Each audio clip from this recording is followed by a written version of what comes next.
Before we are going to start our new topic, तो उससे पहले हम पढ़ते हैं इनविसिड फ्लूइड कि इनविसिड फ्लूइड जो होते हैं वो क्या होते हैं।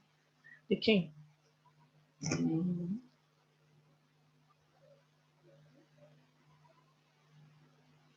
इनविसिड फ्लूइड अगर हम शॉर्टली देखें तो इनविसिड फ्लूइड ऐसे फ्लूइड होते हैं जिनमें जो विस्कोसिटी होती है वो बिकम जीरो हो जाए, तो ऐसे फ्लूइड को हम क्या कहेंगे? इनविसिड फ्लूइड कहेंगे। बट हम ये भी कह सकते हैं कि अगर जो शेयर स्ट्रेस है वो हो ही ना, और सिर्फ उस पे, वैसे तो हमारे पास फ्लूइड पे तीन तरह की फोर्सेस एक्ट कर रही होती है। एक होती है pressure, force due to pressure, due to gravitational and shear stress, वैसे तीन है। लेकिन क्योंकि इनविसिड फ्लूइड जो होते हैं उनमें force due to shear stress force जो है वो अप्लाई तो हो रही नहीं होती, वो बिकम जीरो होती है। तो ऐसे फ्लूइड को हम क्या कहते हैं? इनविसिड फ्लूइड कहते हैं।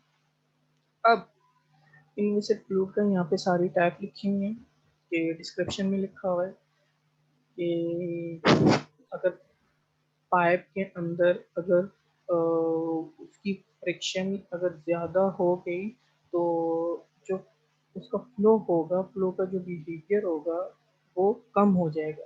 तो इसलिए फ्लो को फ्रिक्शनलेस होना लाजमी है। Inviscid flow mean zero viscosity, not in real. Real में आप कभी भी किसी फ्लूइड की जो है जीरो विस्कोसिटी नहीं होती, इट्स जस्ट अ इमेजिनरी। तो हम उसके बारे में पढ़ रहे होते हैं। ये ब्लड फ्लो हमारी आर्टरीज और वेन्स में जो जा रहा होता है, अगर वो फ्रिक्शनलेस, मतलब उसकी विस्कोसिटी जितनी कम होगी ब्लड का फ्लो उतना ही ज़्यादा होगा। तो this is the example of inviscid fluid. अब इनविसिड फ्लूइड के बाद हमारे पास आ जाता है equation of motion.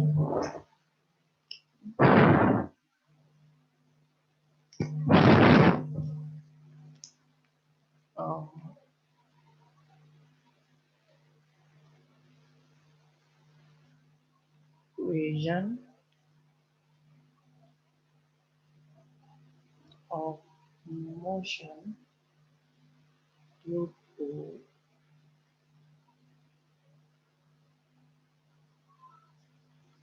inviscid fluid। तो आज का हमारा टॉपिक ये है कि equation of motion due to inviscid fluid. हमने मान लिया कि हमारे पास एक सरफेस है, एक क्लोज सरफेस है। Let us consider inviscid fluid which occupies the region interior the closed surface as at any instant of time। अगर आप देखें तो आपके पास क्लोज सरफेस एस है, जिसको हम एस से डिनोट करेंगे। जो इसका एक फ्लूइड पार्टिकल का एलिमेंट है वो क्या है? एफ रो डी टाउ है। अब ये जो क्लोज सरफेस है ना, इस close surface consist of inviscid fluid. In short हम क्या कर रहे हैं कि हमारे पास जो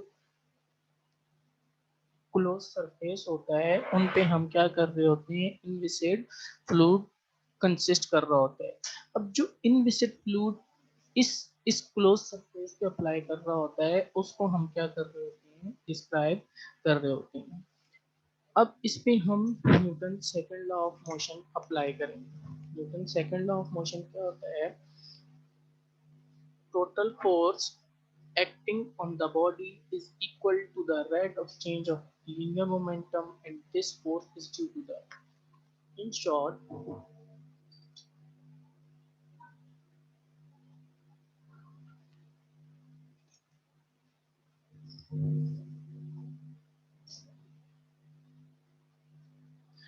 rate of change of momentum is equal, rate of change of momentum is equal to the applied force।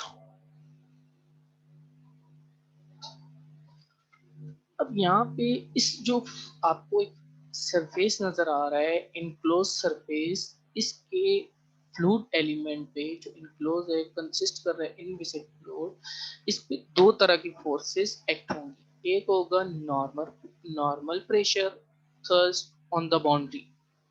एक तो प्रेशर फोर्स होगी, हमने जो जिक्र भी किया था, हमने बताया था इनविसिड फ्लूइड के बारे में, उसमें भी प्रेशर इन्वॉल्व था। और दूसरा होती है एक्सटर्नल फोर्स जो आउटसाइड द लगेगी, जो ग्रेविटेशनल फोर्स होती है, जिसे हम क्या कहते हैं, gravitational force per unit mass कहते हैं। अब टोटल फोर्स किसके इक्वल हो जाएगी, ये ध्यान से देखिएगा। हमारे पास टोटल फोर्स है P and N is the invert unit vector, जिसे हमने n से शो किया हुआ है, और p is an scalar scalar में है, plus p and ds। What is ds? ds is the surface, ds area of the surface is ds, then its volume will be d tau। क्योंकि हम जो यहाँ पे इस पूरे सरफेस का जो वॉल्यूम है ना, उसको किस से शो कर रहेंगे, टाउ से शो करेंगे। अब हमारे पास टोटल फोर्स क्या है, द टोटल फोर्स जो आपकी अब थर्स्ट फोर्स है, जो थर्स्ट फोर्स मींस प्रेशर, एक तो आ जाएगी आपकी प्रेशर वाली, और दूसरी कौन सी आ जाएगी, ग्रेविटेशनल फोर्स। तो ये क्या हो जाएगी, आपकी टोटल फोर्स के इक्वल आ जाएगी। आई रिपीट स्टूडेंट्स, आपके पास जो टोटल फोर्स है, एक thrust force due to the जो फ्लूड फ्लूड की वजह से, बिहेवियर की वजह से जो हमारे पास फोर्स आती है, वो क्या हो जाती है, थर्स्ट फोर्स।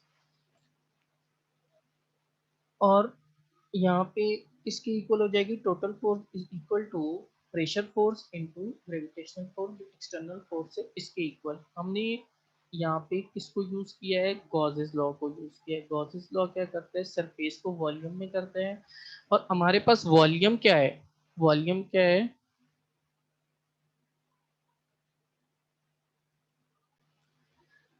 अच्छा हमने कहाँ तक कर लिया था, यहाँ तक कि जो आपके पास, अच्छा कि अब हमने बताना है कि ये जो टोटल फोर्स है, ये किसके इक्वल होता है। हमने बताया है कि ये rate of change of linear momentum, this total force should be equal to the linear momentum. तो यहाँ पे हम इस बात को लिख लेते हैं कि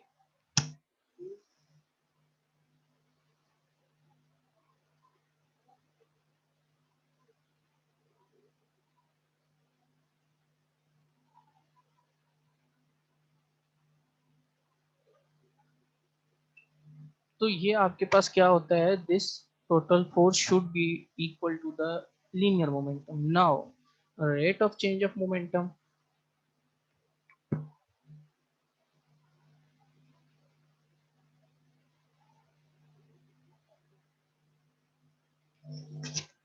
अब rate of change of momentum किसके इक्वल है, हमने ये बताना है। यहाँ पे हम लिखेंगे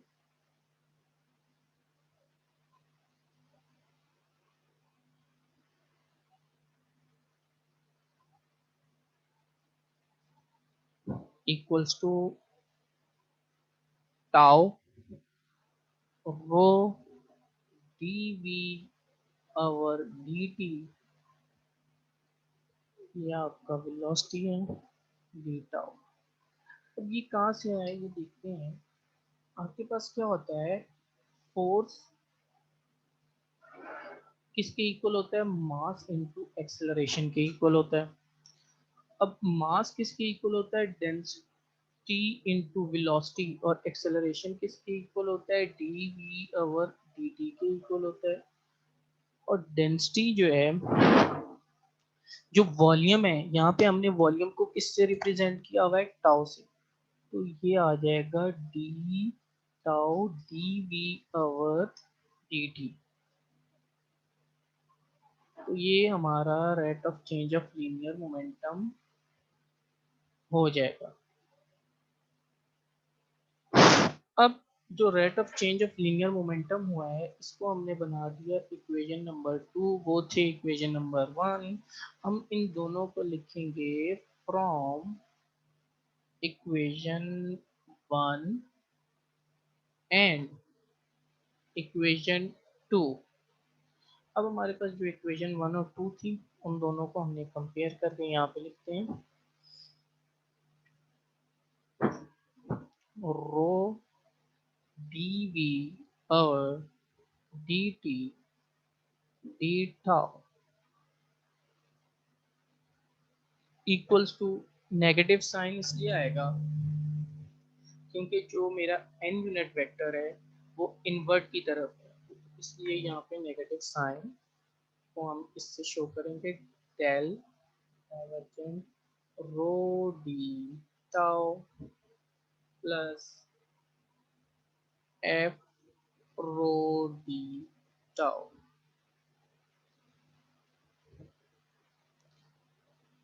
अब हम क्या करेंगे, rho d we over D t minus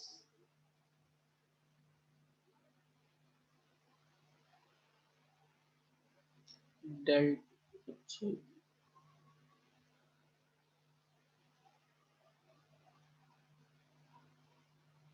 इसको अरेंज करके माइनस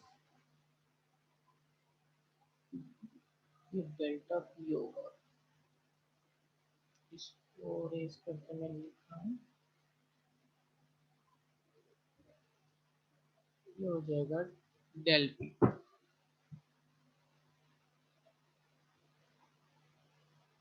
अच्छा टाउ को भी नहीं लिख रहा, टाउ को मैं यहाँ से क्या करवा रहा हूँ, कॉमन निकाल रहा हूँ और रो डी वी मैंने एक्चुअली डी टी यहाँ पे डी टाउ लिखना है इक्वल्स टू 0 और शुरू में एफ रो आएगा,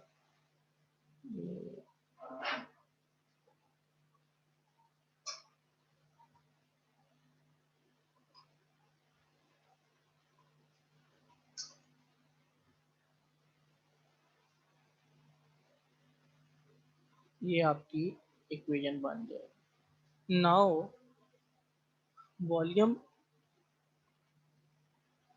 ऑफ इंटीग्रेशन इज आर्बिट्रेरी, यहाँ पे हम लिख रहे हैं वॉल्यूम, वॉल्यूम क्या है d tau, volume of integration is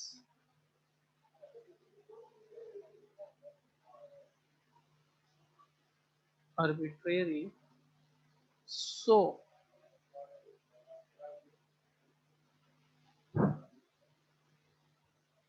integration cannot be a zero.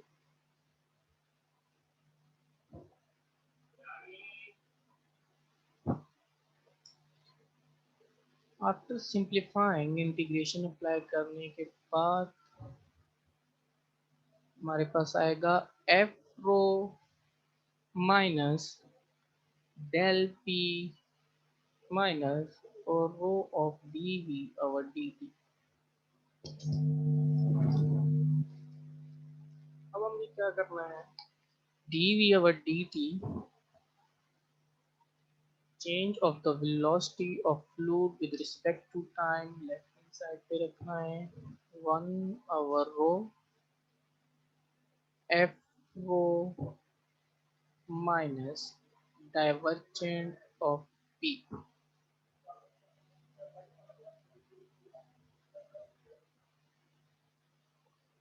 divergent of a ये किसके इक्वल होता है, वेक्टर के। अगर इसी को स्केलर से करें तो हमारे पास क्या बन जाता है, ग्रेडियंट बन जाता है। ये हमारे पास हो गया। तो एक्चुअली हमने किया क्या है, हमने relation between force and momentum, और जो हमारी फोर्स है वो क्या थी, थर्स्ट, और थर्स्ट फोर्स किसकी वजह से आती है, फ्लूइड की वजह से। This applies force on the boundary of the surface in which it is close, जो सरफेस जो बाउंड्री का सरफेस है उसमें हमने फोर्स को अप्लाई किया जो क्लोज। तो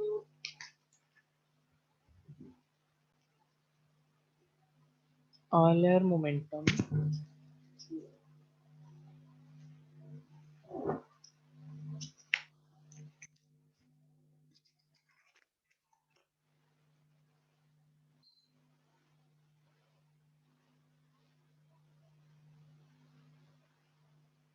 Euler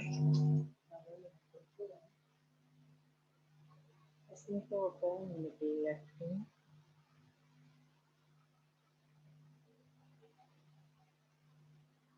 external force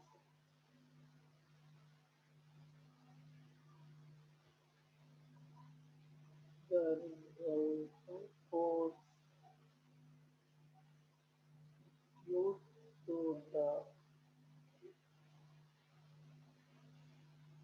pressure of the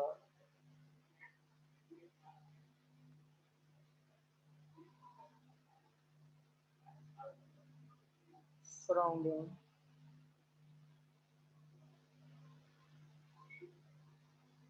liquid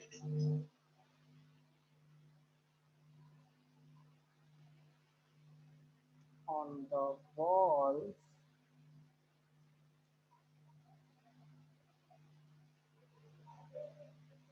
and end of line length is equal to the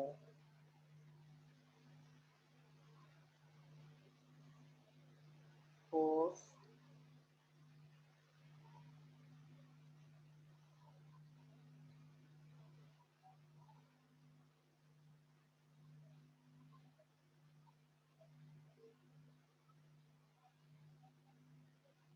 normal output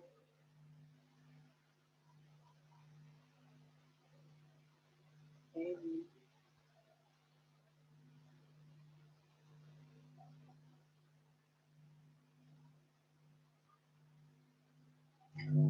इसके लिए हम एक फिलामेंट लेंगे। यहाँ पे मैं लिख देता हूँ कि हमारे पास जो फोर्सेस थी वो क्या थी, वो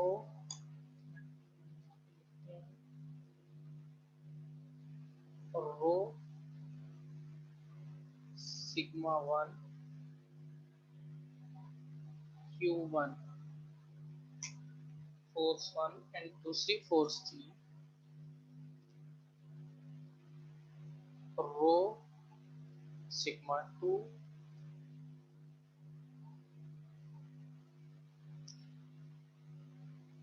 Q2। इस थ्योरम प्रूव करने के लिए आयरन मोमेंटम थ्योरम को, इसके लिए हमने एक फिलामेंट लेना होगा। ये इसकी स्टेटमेंट है। इस थ्योरम को प्रूव करने के लिए ये इसकी स्टेटमेंट है।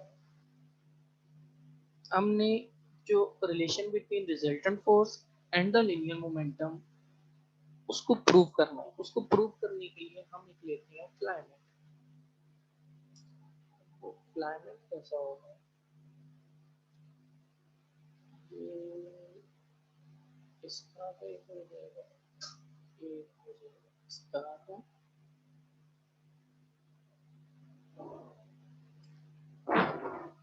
एक ये हिस्से को हम कह देंगे, अच्छा इसको बाद में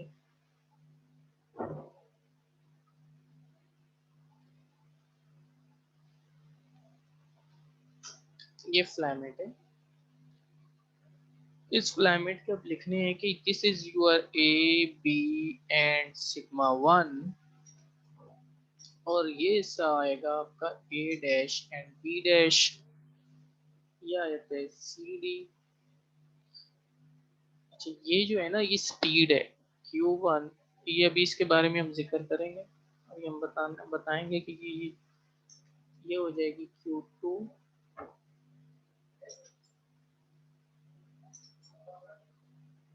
सिग्मा 2। ये हमने क्लाइमेट का ये सब नाम।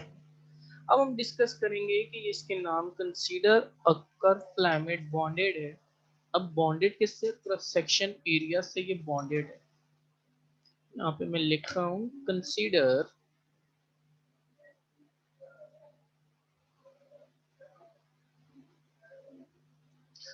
curved climate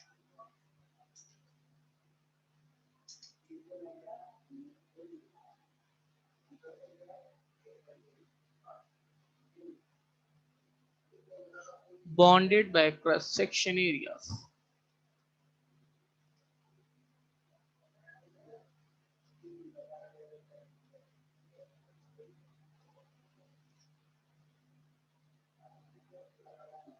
Cross-section areas.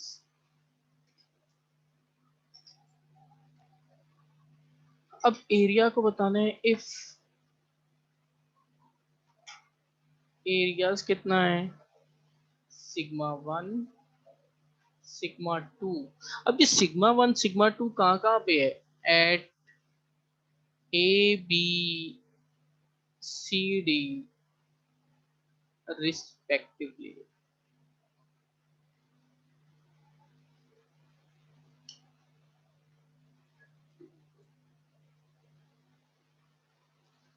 in steady motion of liquid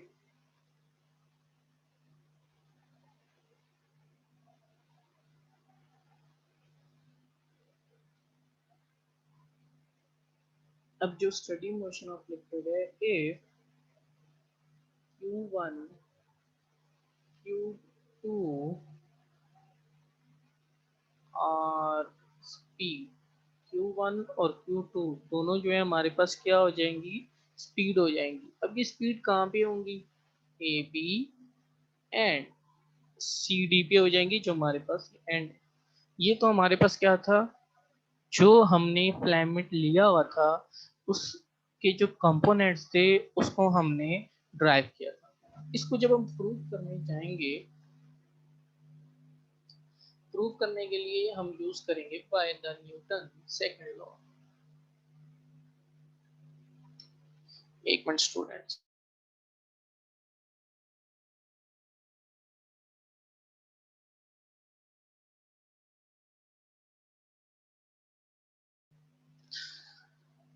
हाँ कहाँ थे हम हाँ हमने इसको प्रूव करने के लिए क्योंकि ये तो हमने बताया कि जो फिलामेंट है उसकी कंपोनेंट क्या है तो हम इसको स्टार्ट करेंगे by the Newton second law of motion bye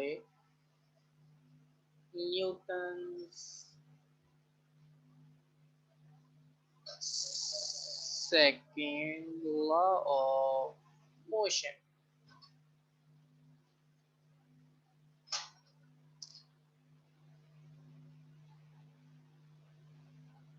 अब वो क्या है उसके बारे में भी देखते हैं। The resultant force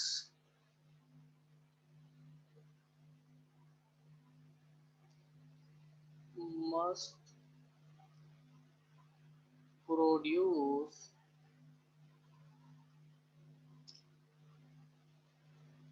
rate of change। आवाज स्लो होगी है okay. rate of change of linear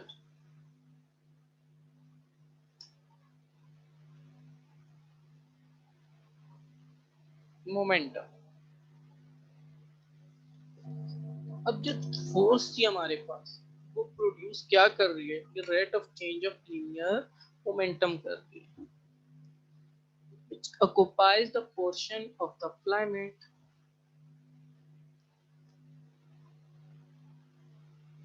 which occupies the portion of the filament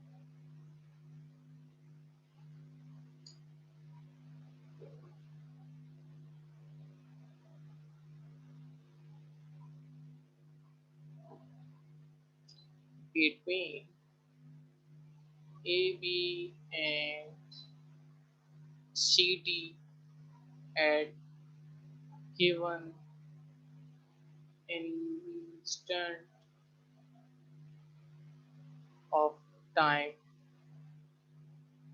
t।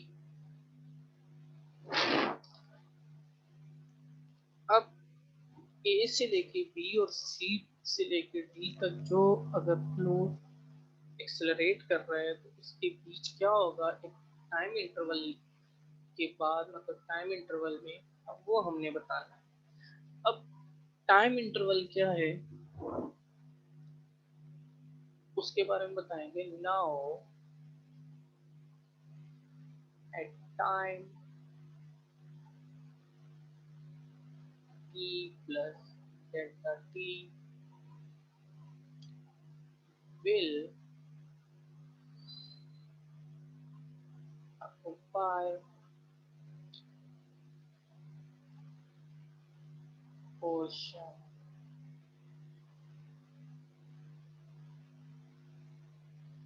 of filament between A dash, B dash and C dash and D dash। अब time interval delta t कब होगा, जब वो portion occupy करेगा, कौन सा, fluid portion of climate between A dash B dash और C dash D dash and